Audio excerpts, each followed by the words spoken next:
Oh, hello. Hey, Steve here. That's right. Good to see you.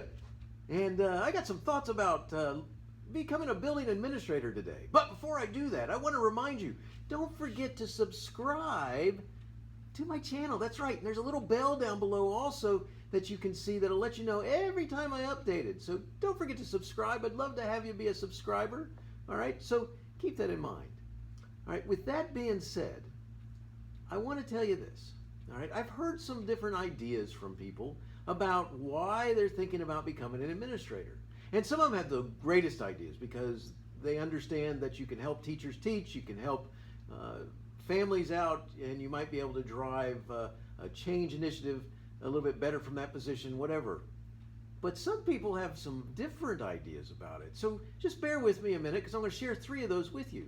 You know, one of the things that we've got to understand is that it is a different role than the classroom. Becoming a building administrator, like an assistant principal, becoming a building principal, becoming a district administrator. They all have different roles, and it's all about supporting what goes on in that school to help kids achieve their dreams.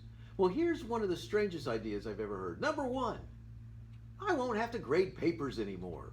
I don't have to take work home. It's all at school. Yay!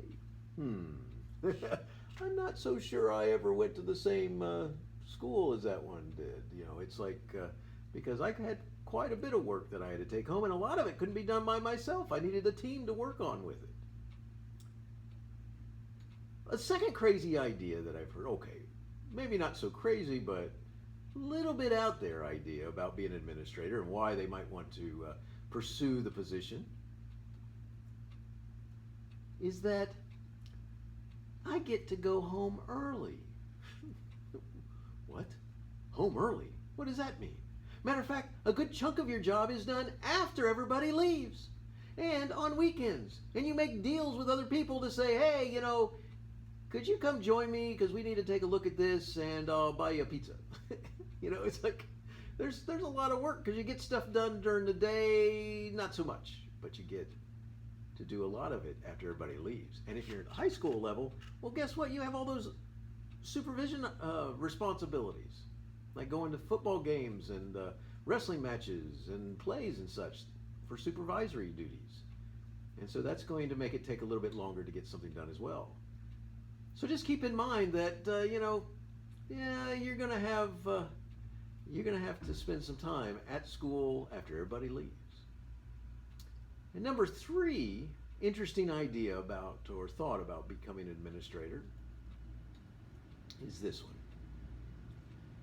I get a pay increase and all I have to do is do my job. I do certain specific things that are assigned to me and I have no more responsibility than that. Oh my goodness. Yeah, it doesn't quite work like that because as you become an administrator, more responsibility happens. It's not just about doing those specific jobs, because what starts happening is you start getting into gray areas where you have to figure out how to solve problems and troubleshoot things that start coming your way that you may not have some ideas about even where to start. So if you're thinking about becoming a building administrator, if you're thinking about becoming a building principal, if you're thinking about becoming a district level administrator, don't do it because you think you don't have to you won't have to grade papers any longer or take any work home. Don't do it because you think that you know, now you're not going to have to stay late at work anymore, that your hours are actually going to be easier. And definitely don't do it because you think that there's no more responsibility, that you just have to do those job tasks and that's it. Because that's not really how it works. So just food for thought as you're thinking about becoming an administrator. Make sure you're doing it for the right reasons. Make sure you're thinking about why we do this in the first place, which is to help kids achieve their dreams. At least that's what it is in my brain.